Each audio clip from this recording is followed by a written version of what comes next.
नमस्कार विद्यार्थी मित्रांनो, तर या लेक्चर मध्ये आपल्याला कॅश फ्लो स्टेटमेंट मधील पुढचा प्रॉब्लेम म्हणजे प्रॉब्लेम नंबर 4 घ्यायचा आहे. मी अगोदर प्रॉब्लेम वाचून दाखवतो, त्यानंतर आपण प्रॉब्लेमचं सोल्युशन घेऊ. तर बघा problem.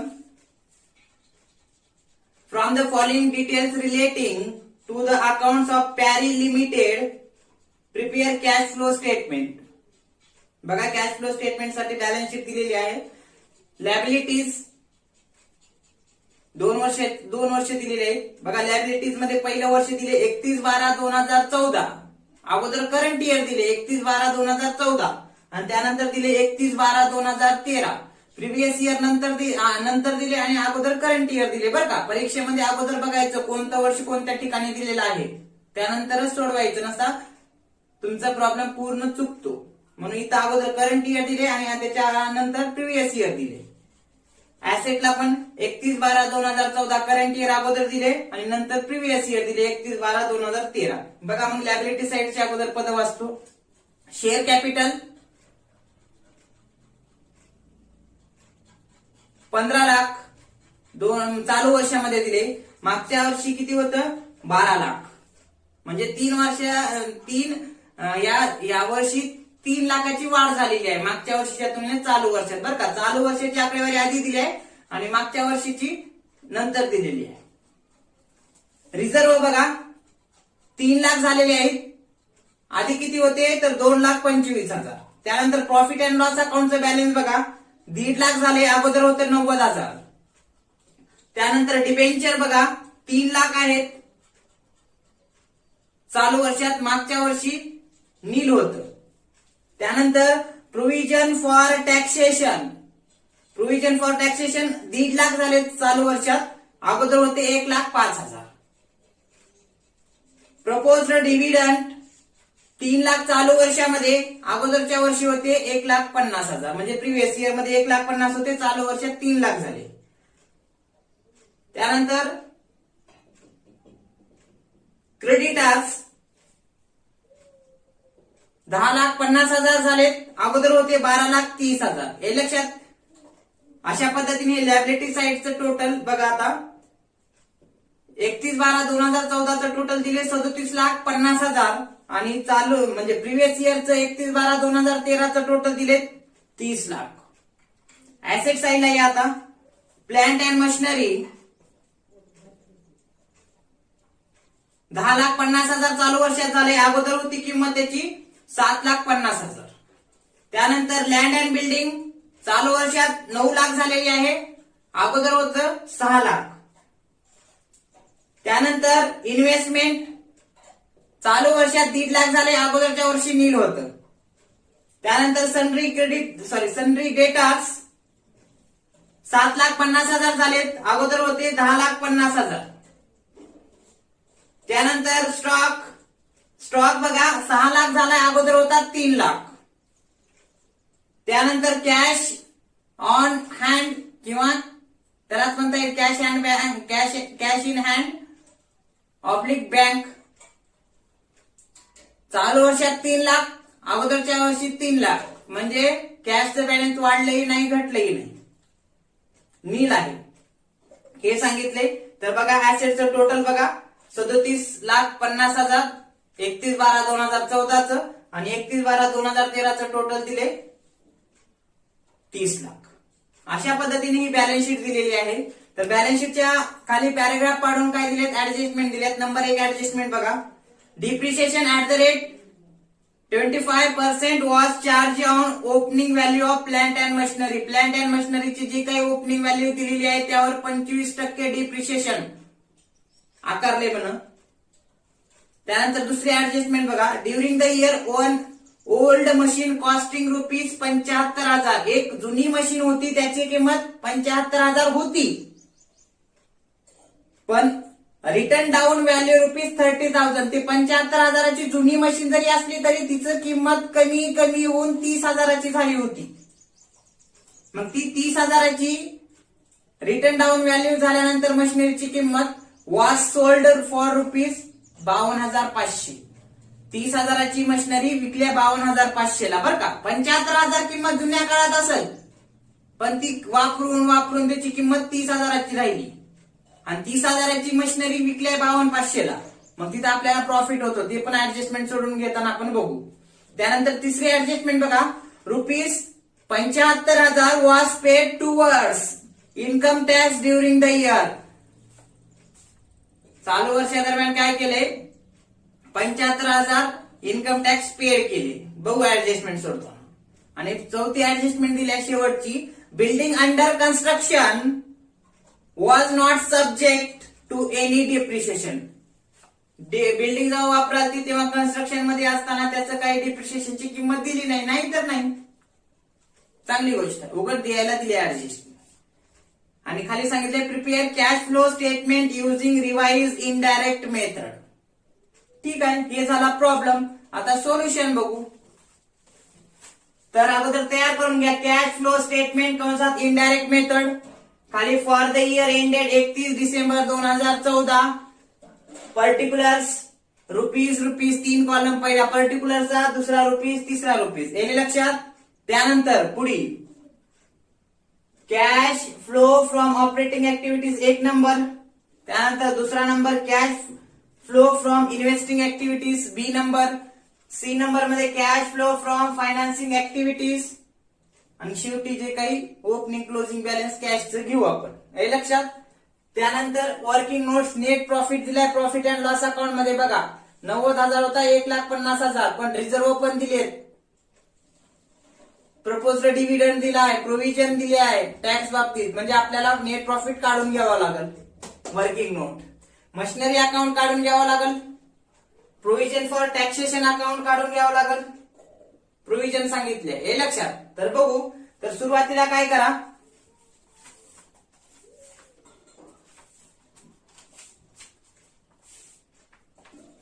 Cash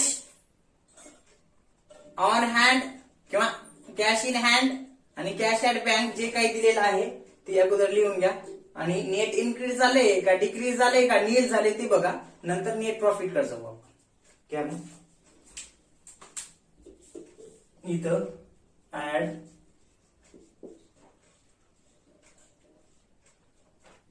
cash at the beginning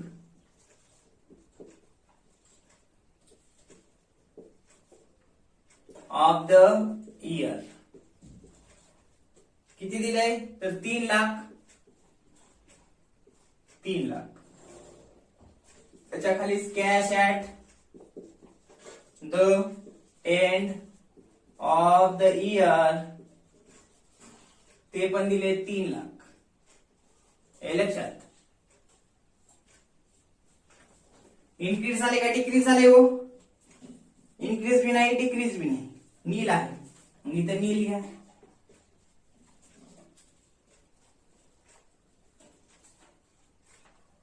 नील बर का, कॅपिटल बी अक्षर लिहायचं चालते, नील. त्याला नाव लिहायचं net increase in cash flow nil. काहीच नाही म्हणजे काय, नील येईल, हे लक्षात. हे सांगता येईल. त्यानंतर पुढे हे झालं नेट प्रॉफिट काढून घ्यायचं. पण नेट प्रॉफिट काढून घ्यायचं असेल तर आपल्याला अगोदर ऍडजस्टमेंट सोडून घ्यावं लागेल बरं का. कारण आपल्याला प्रोव्हिजन फॉर टॅक्सेशन, आपल्याला जे काही बॅलन्स भेटणार आहे ते आपल्याला कशावरून भेटणार आहे, प्रोव्हिजन फॉर टॅक्सेशन अकाउंट वरून, हे लक्षात. मग बघा, प्रोव्हिजन फॉर टॅक्सेशनचं बॅलन्स अगोदर ऍडजस्टमेंट सर्व सोडून घेऊ का, मग आपण नेट प्रॉफिट काढून तिकडे जाऊ. बघा, मग अगोदर नेट प्रॉफिटच काढू. बघा, प्रोव्हिजन फॉर टॅक्सेशन बाबतीत किती दिले बॅलन्स, 1,05,000 होतं, 1.5 लाख झाले. तर मग घ्या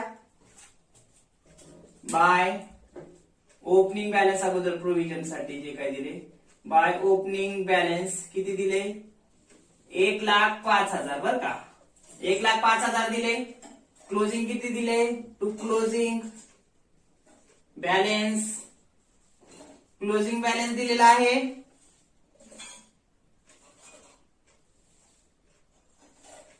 1,50,000, हे लक्षात.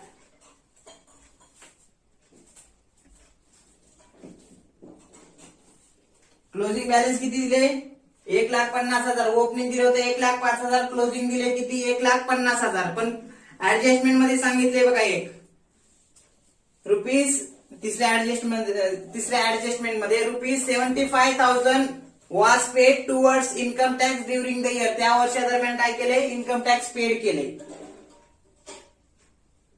हे लक्षात पेड असेल तर डेबिटला प्रोव्हिजन असेल तर क्रेडिटला बरं का. घ्या मग पेड लिहा मग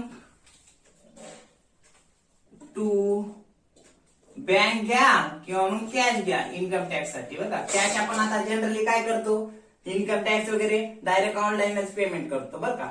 आता कॅश जाऊन इन्कम टॅक्स डिपार्टमेंटला भरण्याच्या ऐवजी डायरेक्ट पेड. आता मग जाऊ द्या बँक ऑब्लिक कॅश हे लक्षात कंसात पेड करा.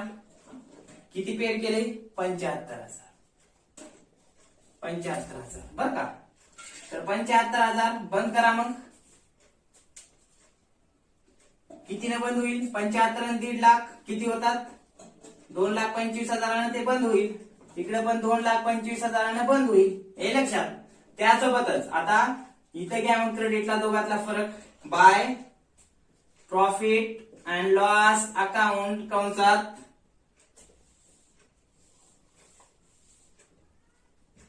प्रोव्हिजन किती तर 1,20,000 येते का फरक. कारण 2,25,000 मधून 1,05,000 वजा करा तर ती येऊन जाईल किती 1,20,000. 2,25 मधून 1,20 गेले तर सॉरी 1,5 गेले 2,25 मधून 1,5 गेले तर राहतात 1,20,000. हे बंद झालं. हे झालं प्रोव्हिजन बर का. आता प्रोव्हिजन केलेली आहे. प्रोव्हिजन केली तर नेट प्रॉफिट मधून रक्कम आपण कमी करतो. हे लक्षात. हे झालं एक. हे लक्षात. आता घ्या net profit. Net profit calculate करण्यासाठी नेट प्रॉफिट बिफोर आता नेट प्रॉफिटच ना टॅक्स वगैरे पेड वगैरे केले काही म्हणून डायरेक्ट नेट प्रॉफिट कंसात P&L अकाउंट. सुरुवातीला घ्या मग कोणतं क्लोजिंग घ्या बॅलन्स प्रॉफिट अँड लॉसचं. क्लोजिंग बॅलन्स इथं क्लोजिंग बॅलन्स घ्या. नेट प्रॉफिट काढायचे बरं का आपल्याला. नेट प्रॉफिट बरोबर इथं लिहितो मग नसता नेट प्रॉफिट काढायचे. Closing balance of P&L account किती दिले क्लोजिंग बॅलन्स बघा प्रॉफिट अँड लॉसचं. प्रॉफिट अँड लॉसचं दिले क्लोजिंग बॅलन्स 1.5 लाख. हे 1.5 लाख त्याच्यातून वजा करावं लागेल opening balance of P&L account किती तर ते दिलेलं आहे 90,000. तर वजाबाकी करा राहतात 60,000. आता हे 60,000 वजाबाकी करून आले. आता ह्याच्यामध्ये काय काही ऍड करावं लागते. काय ऍड करावं लागते तर बघा ऍड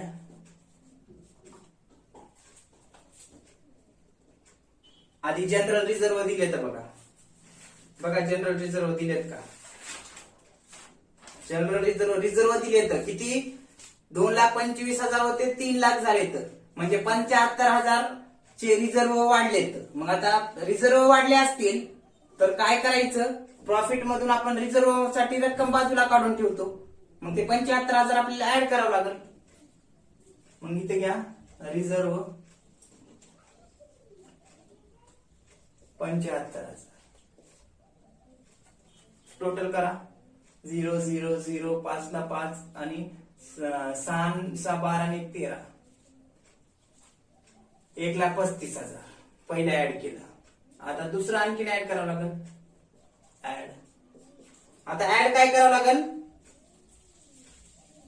तर हे प्रोव्हिजन फॉर टॅक्सेशन प्रोव्हिजन केली आहे.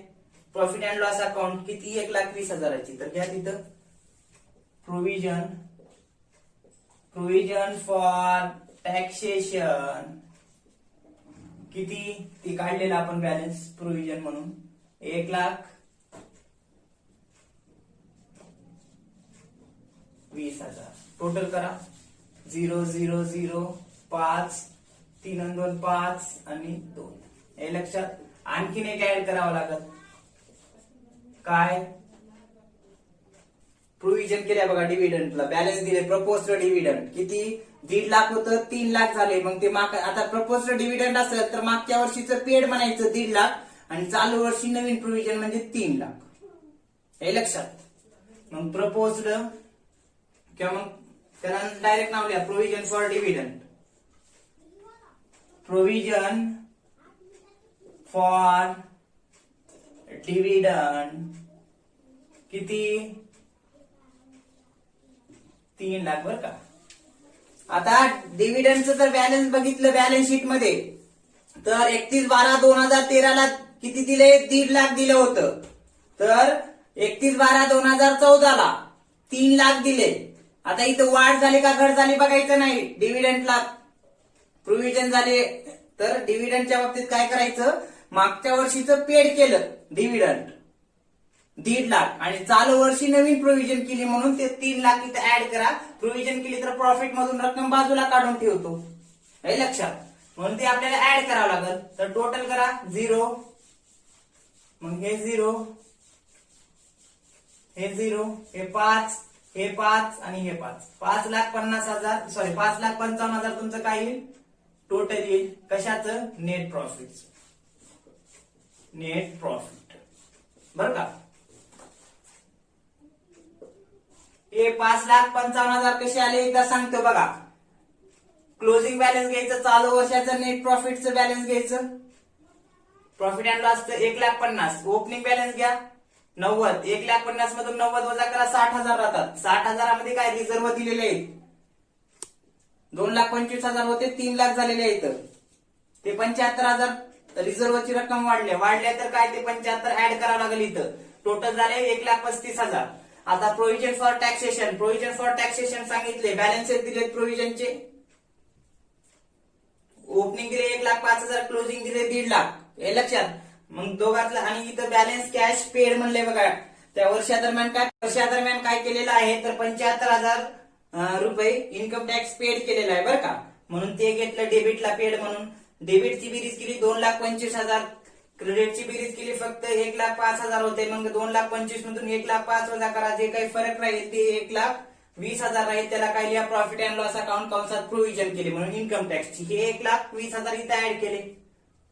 त्यानंतर बॅलन्स शीट मध्ये प्रपोज्ड डिव्हिडंड म्हणून दिलेला आहे बरोबर. मग डिव्हिडंड दिलेला आहे 2013 31/12/2013 ला दिले किती 1.5 लाख आणि 31/12/2014 ला दिले 3 लाख. मग ते 31/12/2013 चं 1.5 लाख पेड आहे समजायचं.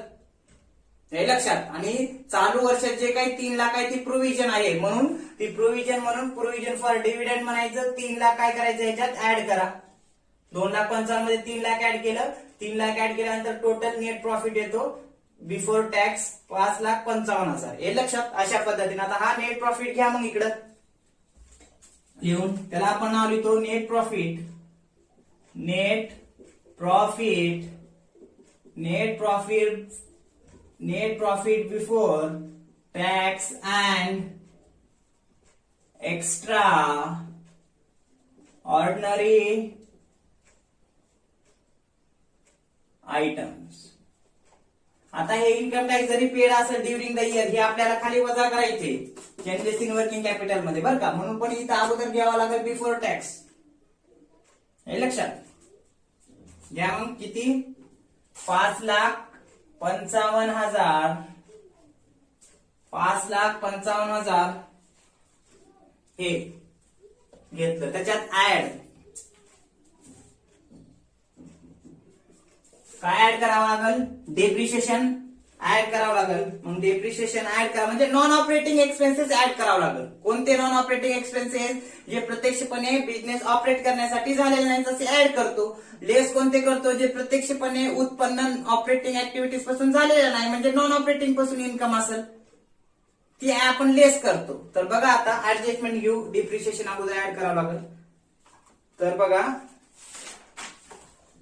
दिले तिथं पहिली ऍडजस्टमेंट मध्ये depreciation at the rate ₹25% was charge on the opening value of plant and machinery. Plant and मशिनरीची जी काही किंमत आहे ओपनिंग त्याच्यावर काय केलेलं आहे 25% चार्ज केले डिप्रिसिएशन. डिप्रिसिएशन चार्ज केले तर बघा प्लांट अँड मशिनरीचं ओपनिंग बॅलन्स दिले 7,50,000 आणि क्लोजिंग दिले 10,50,000. घ्या लिहून मग मशिनरी अकाउंट जर काढले फक्त बॅलन्सेस लिहा. टू ओपनिंग बॅलन्स किती 7,50,000.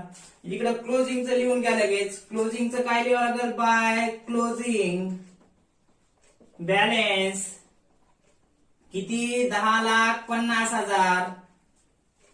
परत त्यामध्ये सांगितले 25% डेप्रिसिएशन म्हणलं ह्या ओपनिंग व्हॅल्यू वरती 7,50,000 वरती 25% काढा तर ती आपल्याला भेटेल 1,87,500 बाय डिप्रिसिएशन कंसात ऑन प्लांट अँड मशिनरी जर दिल्या तर चालेल 1,87,500.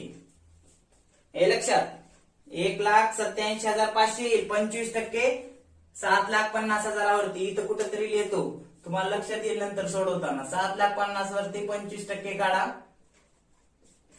तर ते बॅलन्स येईल तुम्हाला 1,87,500 बरं का 25%. हे डिप्रिसिएशन चार्ज केलं हे लक्षात. आता हे डिप्रिसिएशन इथं चार्ज केलं की आपल्याला काय प्रॉफिट आणि लॉस अकाउंट मधून आपण कमी करतो ना. मशिनरीची झीज झाली म्हणून 1,87,500 ना आपण मशिनरीची झीज झाली लगेच प्रॉफिट जेवढा झाला त्याच्यातून रक्कम बाजूला काढतो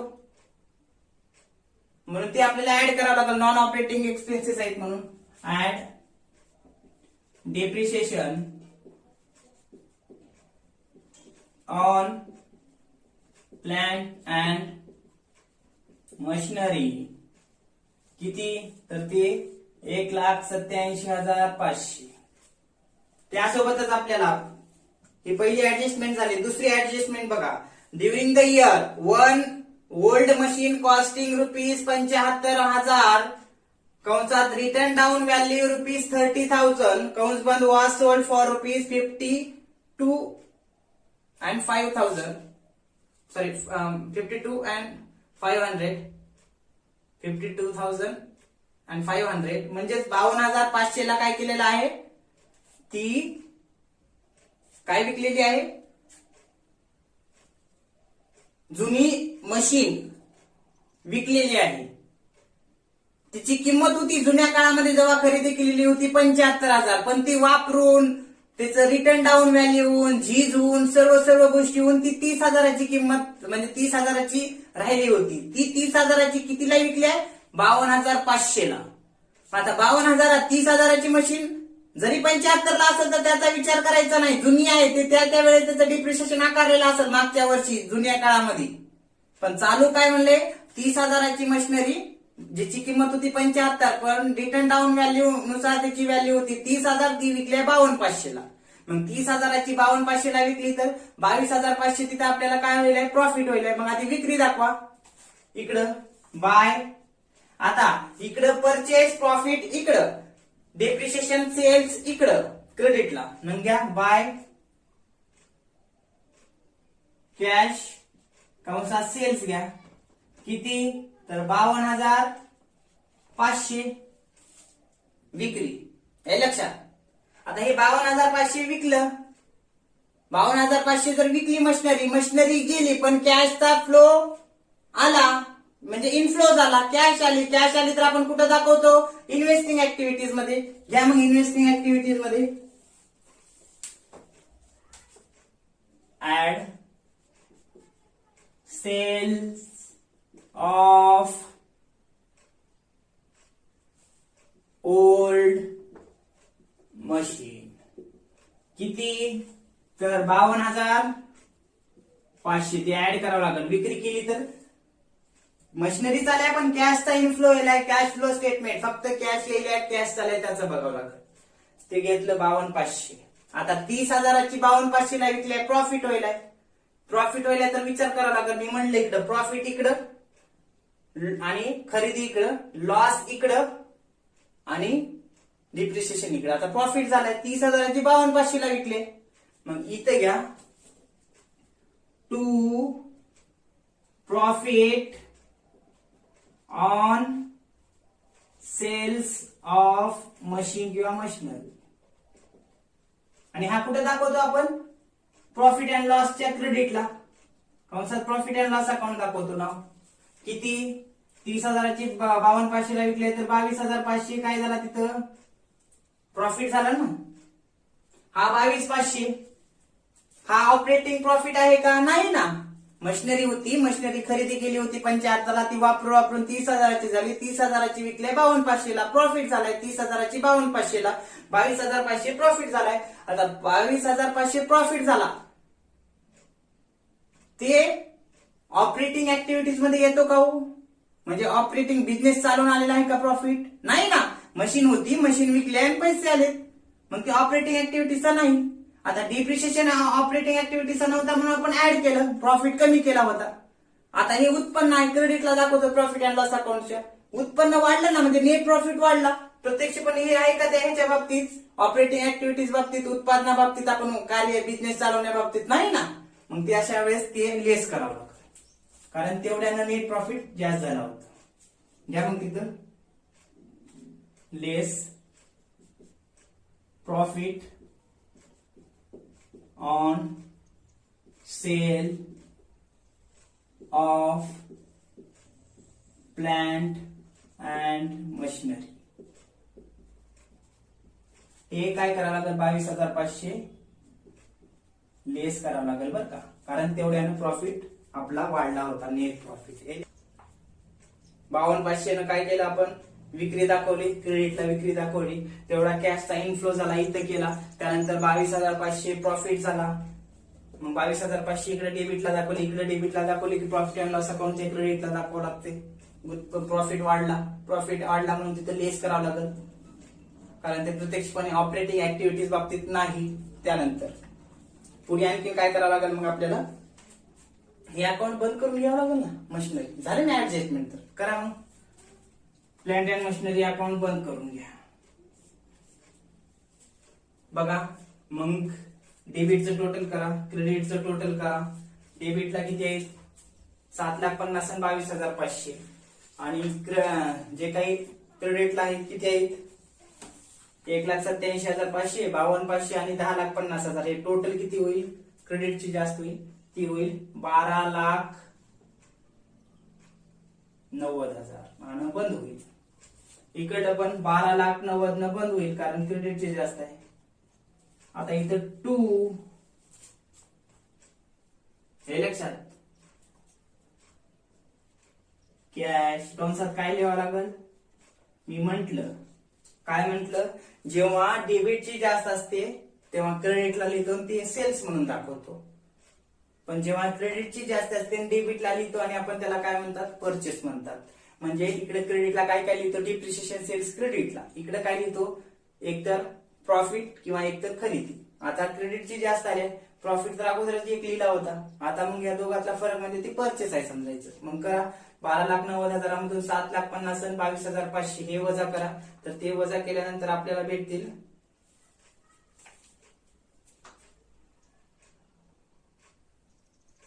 5,17,500. हे लक्षात. 5,17,500 येते का बघा.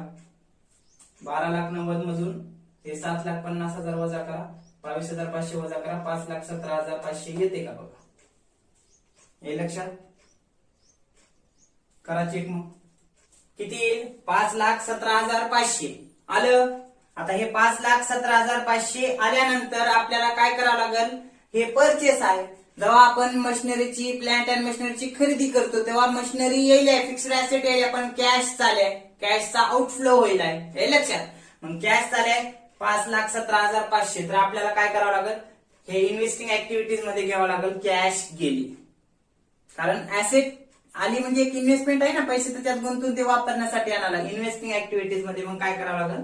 हे 5,17,500 ची खरेदी म्हणून दाखवावं लागेल आणि हे आपल्याला लेस करावं लागेल, म्हणजे आउटफ्लो आहे कॅशचा, पैसे गेले म्हणून. घ्या मग.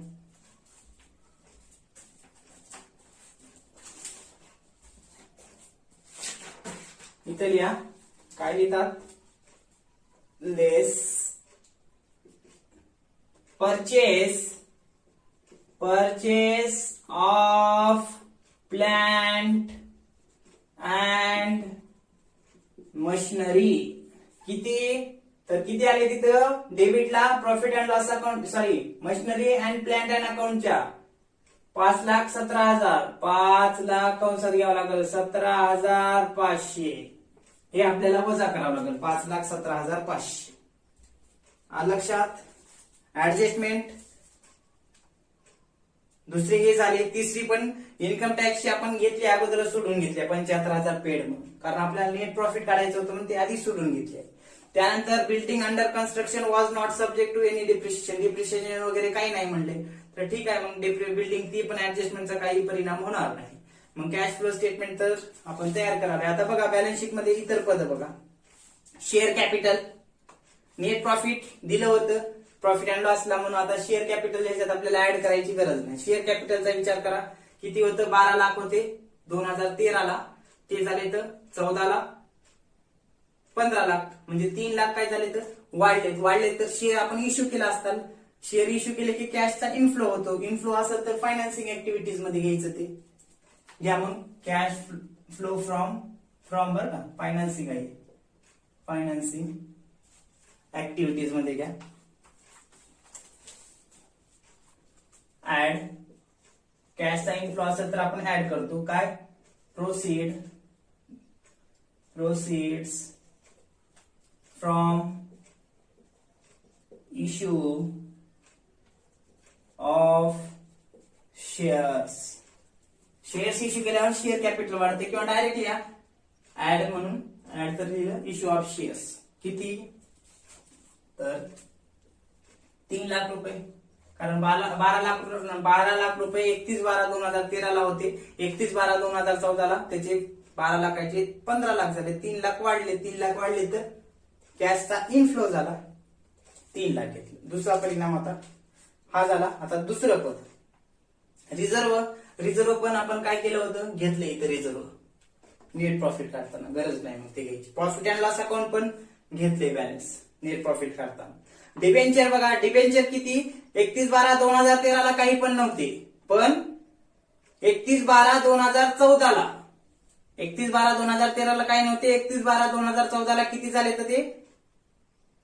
तर 3 लाख झाले. तर अगोदर काहीच नव्हते. यावर्षी भांडवलाची गरज भासत असं चालू वर्षामध्ये 31/12/2014च्या दरम्यान मग त्यांनी काय केले डिबेंचर इश्यू केले. शेअर कॅपिटल तर इश्यू केले 3 लाखाचे, आणखी डिबेंचर इश्यू केले 3 लाखाचे. मग डिबेंचर इश्यू केले शेअर होल्डरला, म्हणजे जसं शेअर होल्डरला आपण काय शेअर सर्टिफिकेट देतो तसं डिबेंचर होल्डरला काय डिबेंचर सर्टिफिकेट देतो आणि त्यांच्याकडून ती रक्कम घेतो. त्याला काय म्हणतो आपण डिबेंचर्स. हे लक्षात. मग डिबेंचर इश्यू केले रक्कम भेटली इन्फ्लो झाला कॅशचा. मग घ्या तिथंच ऍड करावं लागेल काय proceeds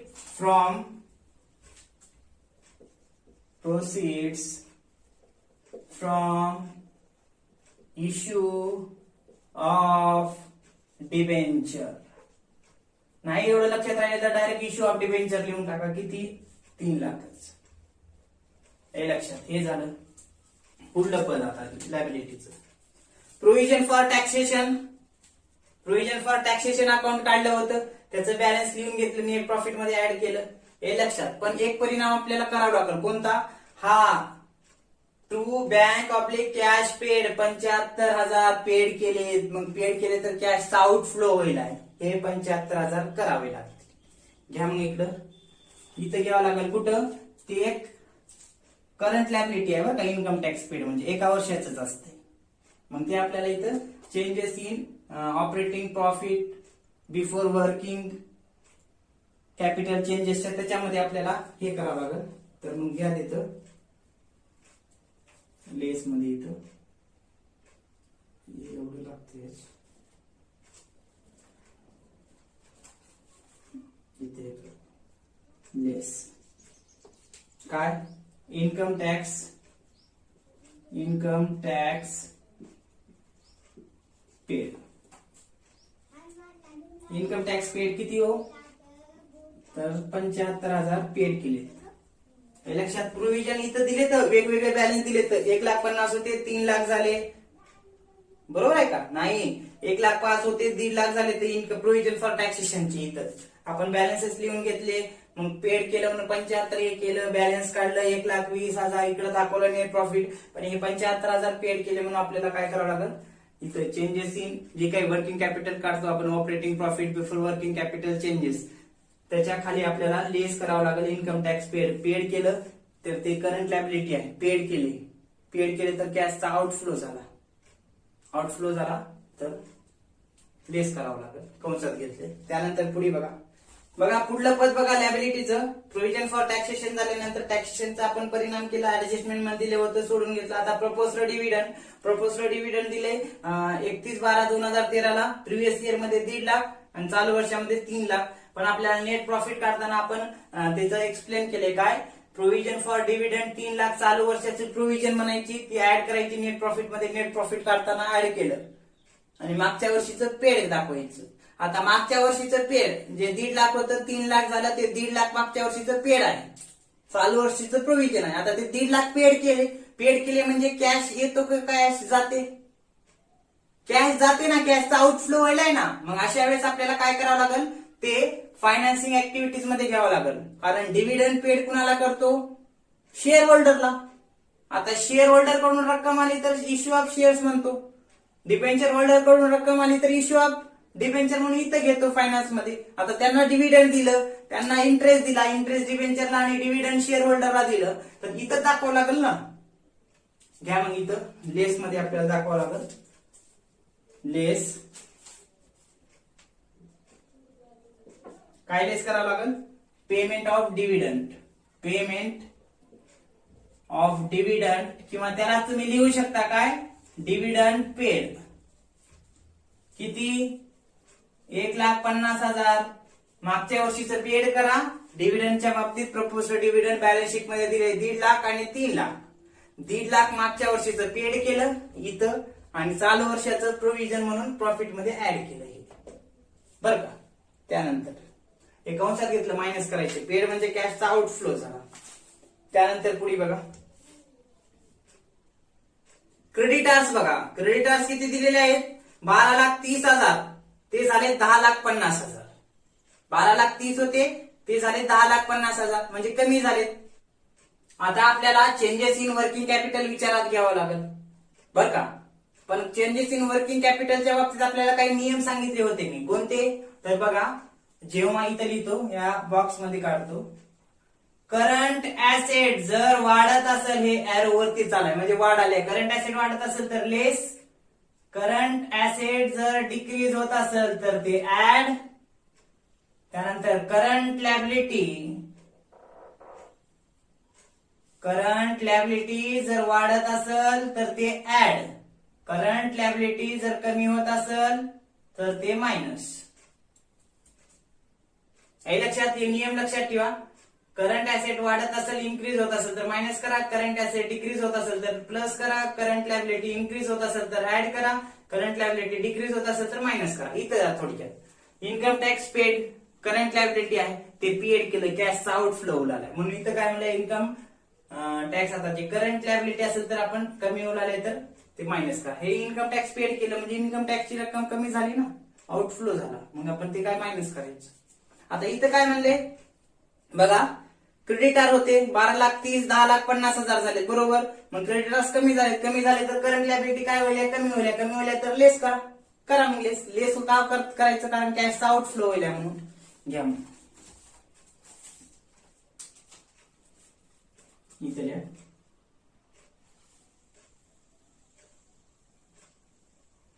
लेस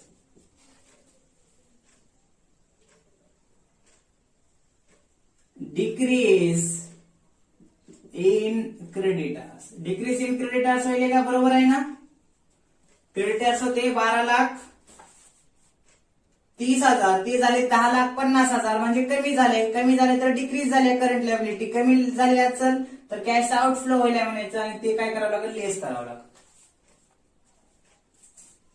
करा मग लेस. किती, दोघातला फरक येईल 12,30,000 आणि 10,50,000 या दोघातला फरक येईल 1,80,000 या मग कंसात 1,80,000 आपल्याला लेस करावं लागेल, ते आउटफ्लो आहे कंसात. त्यानंतर लॅबिलिटीचे सर्व पद झाले. आता ऍसेटला या. ऍसेटला बघा प्लांट अँड मशिनरी तर झाले, ऍडजस्टमेंट होत्या.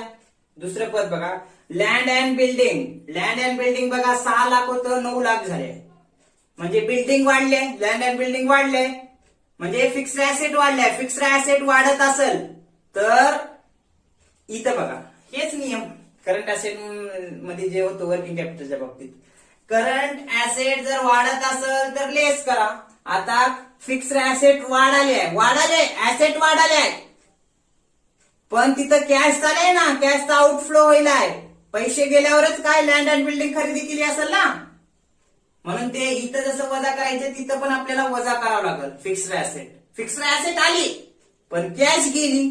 कॅश गेली तर काय करावं लागेल आपल्याला इन्व्हेस्टिंग ऍक्टिव्हिटीज मध्ये लेस करावं लागेल. कॅशचा आउटफ्लो होईल म्हणून घ्या मग तिथं purchase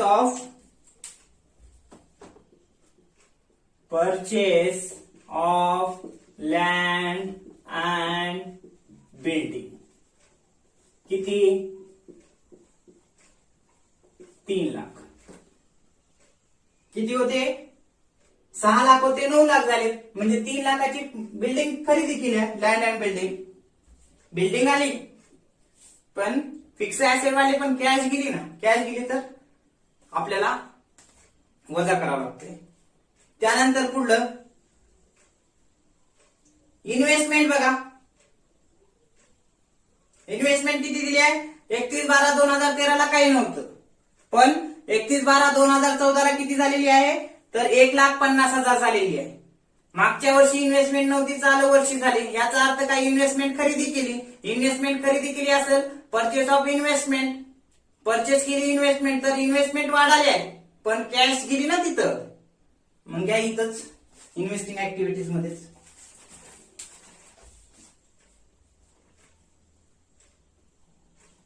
increase oblique purchase bill आता चालेल. परचेस ऑफ इन्व्हेस्टमेंट किती मागच्या वर्षी तर काही नव्हते, चालू वर्षी झालेले आहे 1.5 लाख, मग ते आपल्याला वजा करावं लागेल. परचेस आहे ना इन्व्हेस्टमेंट, मग इन्व्हेस्टमेंट खरेदी केली आहे. म्हणजे इन्व्हेस्टमेंट म्हणजे बॉन्ड्स काही वगैरे बँकेचे काही हे केले असतील, किसान विकास पत्र वगैरे खरेदी केले असतील, म्युच्युअल फंड खरेदी केले असतील, ते इन्व्हेस्टमेंट आहे. इन्व्हेस्टमेंट वाढायला पण कॅशचा आउटफ्लो झाला ना, मग ते वजा करावं लागेल कॅश घेऊन. हे लक्षात. हे झालं किती 1.5 लाख घेतले ना. त्यानंतर पुढे सनरी डेटर्स बघा. सनरी डेटर्स होते 10,50,000, ते कमी होऊन किती झालेत 7,50,000 झालेत. किती होते सनरी डेटर्स 10,50,000 होते, ते कमी झाले 7,50,000 झाले.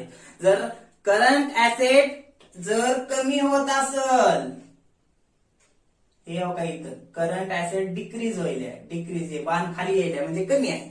कमी होत असेल तर ऍड करायचं म्हटलंय. मग बघा की इथं सनरी डेटर्स होते 10,50,000, ते कमी झालेत आणि ते 7,50,000 झालेत.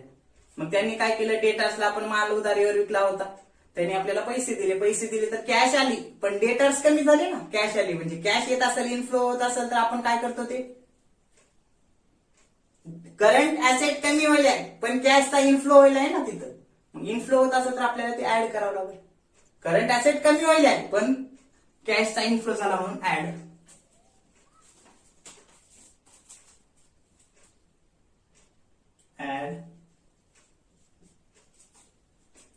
Decrease in debtors. Decrease in debtors किती बघा 10,50,000 होते 7,50,000 झालेत, म्हणजे तिथे किती 3 लाख ना, 3 लाख. त्यामुळे 3 लाख आपल्याला ऍड करावं लागेल कारण कॅशचा इन्फ्लो झाला. डिक्रीज डेटार कमी होईल पण कॅशचा इन्फ्लो आल्या, पैसे आल्यानंतरच आपण उधारीवर माल विकलो, डेटर्स वाढले, त्यांनी पैसे दिले, करंट ऍसेट कमी झाले, डेटर कमी झाले पण कॅशचा इन्फ्लो झाला, ऍड करा केलं 3 लाख. मायनसचे कंसात घ्यायचे बरं का, इथं डेटर्स कमी झालेत पण कॅशचा इन्फ्लो झाला म्हणून आपल्याला ऍड करावं लागेल प्लस मध्ये. पुढलं पद कोणतं आहे स्टॉक स्टॉक बघा 6 लाख झालेत, आधी होते 3 लाख, म्हणजे स्टॉक होते 3 लाख 6 लाख झाले, म्हणजे इथं करंट ऍसेट काय वाढायला का कमी होईल? स्टॉक करंट ऍसेट आहे. मग स्टॉक 3 लाख होते 6 लाख झालेत म्हणजे वाढलेत. मग इथं दिलाय करंट ऍसेट जर इन्क्रीज वरती म्हणजे इन्क्रीज होत असेल तर मायनस करा मग मायनस.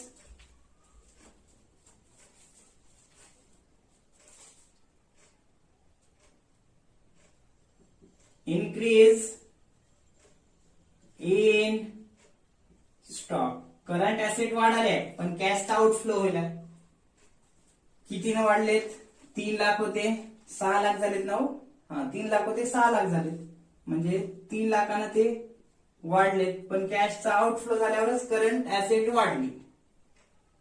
हे लक्षात, हे झालं.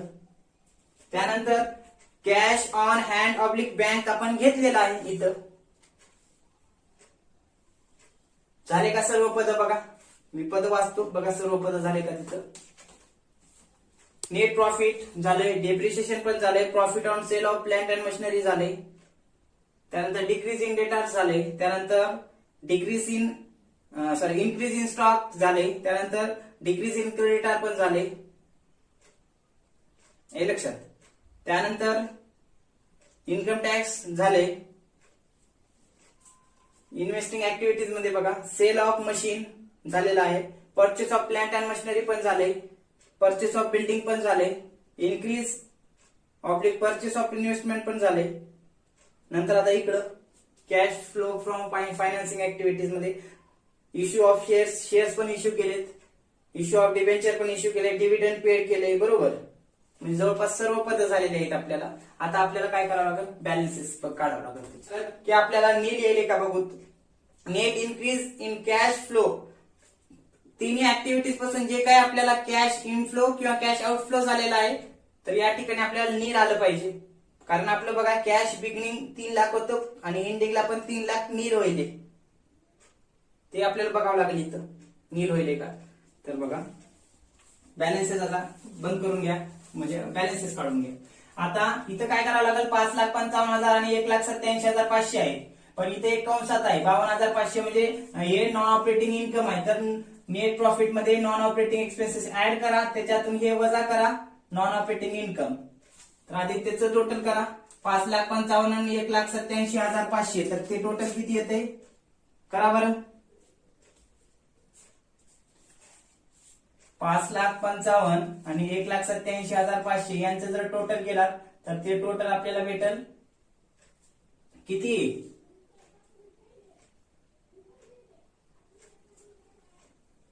बघा 0 0 0 इथे मी टोटल करतो आणि इथे लिहून घेतो. 0 0 हे 5, नंतर 7 आणि 5 12, 12 2 हातच्याला 1, 6 आणि 8 14, 14ला 4 हातच्याला 1, 5 आणि 1 6, 6 आणि 1 7, 7,42,500 होते बरं का. 7,42,500 मधून आपल्याला हे 22,500 वजा करावं लागेल. इथं वजा करतो मग इथं मोडून लिहितो बरं का. 22,500 वजा करावं लागेल, करा वजा. 22,500 लेस करावं लागेल. तर वजा केल्यानंतर आपल्याला ते बॅलन्स भेटेल 0 0 0 0, 4 मध्ये 2 गेले 2 राहतात, 7ला 7, 7,20,000 मिळते बरं का. इथं लिहू का मग? हे तुम्हाला समजण्यासाठी फक्त दाखवलं मी. इथं लिहा मग 7,20,000 बरं का. कसं? त्या दोघांची बेरीज, त्याच्यातून नॉन ऑपरेटिंग इन्कम वजा करा, कंसात आहे म्हणून 7,20,000 आलं. हे इथं मी तुम्हाला समजण्यासाठी लिहिलं. आता पुढील त्याच्यामध्ये ऍड काय करावं लागेल? 7,20,000 मध्ये हे 3 लाख ऍड करा, तर तिथे किती होतील? 10,20,000. इथं लगेच दाखवतो बरं का 10,20,000 प्लस आहे म्हणून तुम्हाला समजण्यासाठी.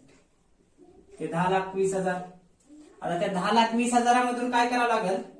हे जे कंसात आहेत increase in stock, decrease in stock, हे वजा करा. त्यासोबतच हे पण एक लेस वजा करायचे. करा मग. किती होतात हे 3 लाख, इथे लिहितो नंतर मोडतो. हे 3 लाख, नंतर हे 1,80,000, 1,80,000 आणि हे 75,000.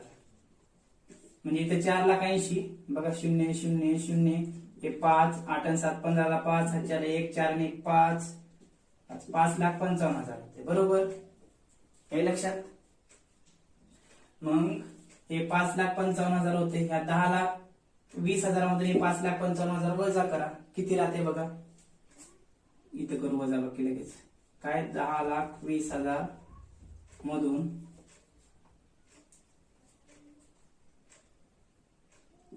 वजा करा.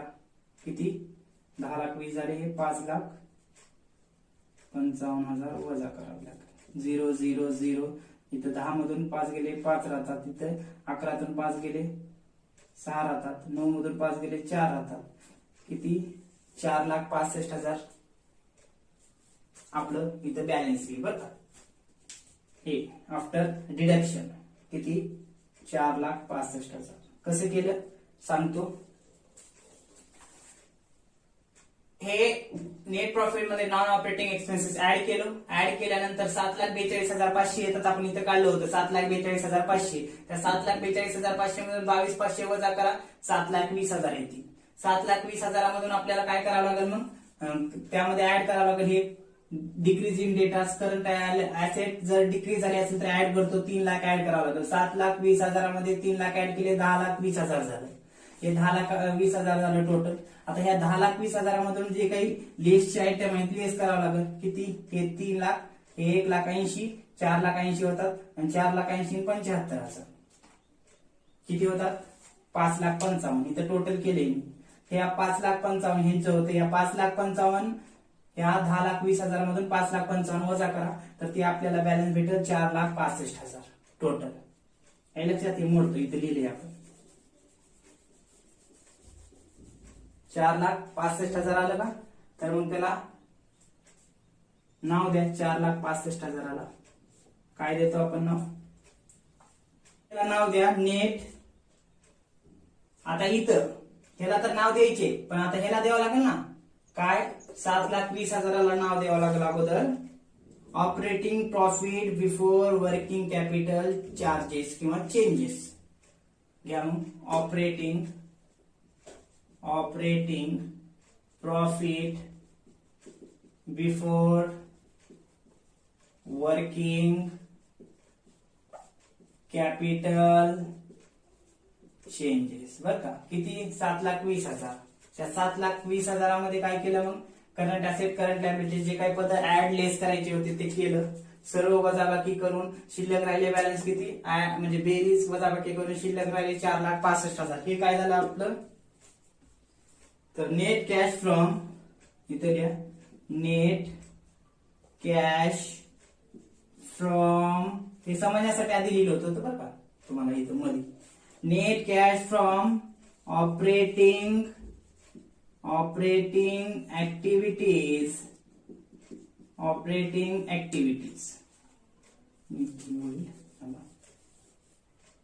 नीट समजलो. Net cash from operating activities. लक्षात हे नेट कॅश झालं. किती आलं प्लस मध्ये आले 4,65,000. नेट ऑपरेटिंग पासून आपल्याला कॅशचा इनफ्लो किती झालेला आहे तर 4,65,000 हे झालं. आता काय करावं लागेल आपल्याला 4,65,000 झाल्यानंतर खाल्लं घ्या. मग आता हे cash flow from investing activities यांचं टोटल करा. हे मायनस मायनसचं टोटल करा प्लसचं 1. आता इथं मायनसचे जास्त आहे. फ्लो आउटफ्लो जास्त आहे. इथं इनफ्लो कमी आहे तर आउटफ्लो मधून हे एकच इनफ्लो आहे ते वजा करा. शिल्लक राहते ते काय आपल्याला आउटफ्लोचं दिसेल म्हणजे निगेटिव्ह दिसेल. मग ते आपल्याला कंसात लिहावं लागेल. घ्या मग ते किती राहते इथं लिहितो 9,15,000 बॅलन्स राहते बरं का. तर आपण लिहितो net cash use in investing activities investing activities किती तेवढंच येईल 9,15,000. आता हे 9,15,000 कसं आलं तर बघा 5,17,500 3 लाख आणि 1,50,000 ची बेरीज करा. 5,17,500 3 लाख इथं तुम्हाला समजण्यासाठी करत आहे बरं का. यांची बेरीज करा 0 0 5 7 ला 7 5 आणि 1 6 5 आणि 3 8 आणि 1 9 9,67,500 होते. त्या 9,67,500 मधून काय करा ते 52,500 वजा करा तर किती राहते 0 0 5 मधून 5 गेले 0 7 मधून 2 गेले 5 राहतात 6 मधून 5 गेले 1 9 ला 9 किती आलं हे 9,15,000 आलं. हे 9,15,000 पण हे जे काही 9,15,000 आले पण कसं आले हे निगेटिव्ह जास्त आहे इथं आउटफ्लो जास्त आहे म्हणून कंसात घेतलं. त्याला काय लिहिलं net cash use in investing activity. जेव्हा इनफ्लो पेक्षा जास्त आउटफ्लो असतो तेव्हा युज्ड म्हणून लिहायचं net cash use in investing activities 9,15,000 कंसात घेतलं. आता इकडे या cash flow from financing activities इथे हे करा 3 आणि 3 6 लाख होता 6 लाख मधून 1,50,000 वजा करा किती शिल्लक राहतात 4,50,000 बरोबर.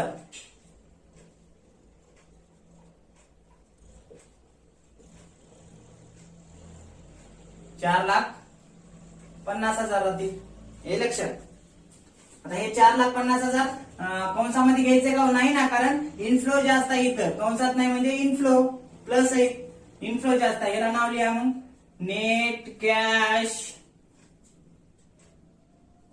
फ्रॉम फायनान्सिंग ऍक्टिव्हिटीज किती तर 4,50,000. कसं हे 3 आणि 3 6 6 मधून 1.5 गेले राहतात 4.5 लाख आलं लक्षात. हे आलं टोटल 4.5.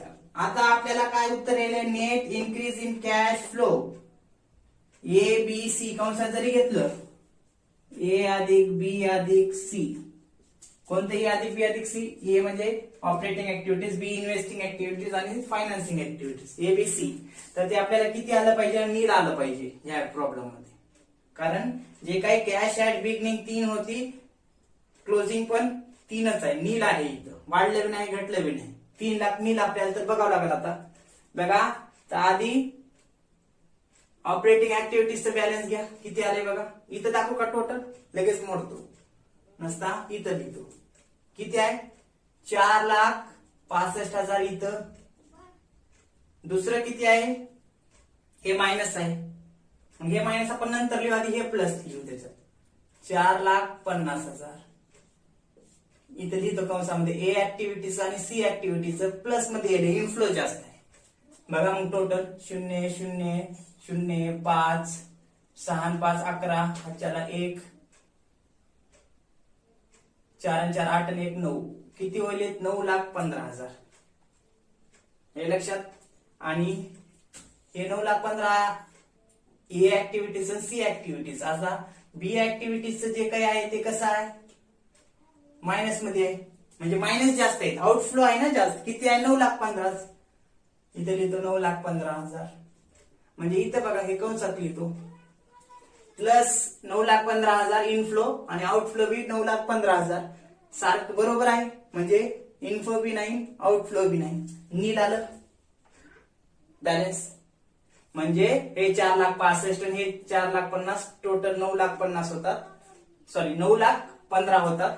हे इनफ्लोचे आउटफ्लोचे बी 9,15,000 मग इथं इन्क्रीज बी नाही डिक्रीज बी नाही जे काही असेल ते नील असेल. Net increase in cash flow A अधिक बी अधिक सी पण नील हे लक्षात. अशा पद्धतीने या ठिकाणी आपल्याला सांगता येऊ शकते नील. हा प्रॉब्लेम या ठिकाणी थोडक्यात या पद्धतीने सांगता येईल. या प्रॉब्लेम मध्ये इन्क्रीज बी नाही नेट कॅश किंवा डिक्रीज बी नाही कॅश फ्लो स्टेटमेंट. हा प्रॉब्लेम नंबर 4 सांगता येईल. पुढल्या लेक्चर मध्ये प्रॉब्लेम नंबर 5 घेऊ. Okay thank you.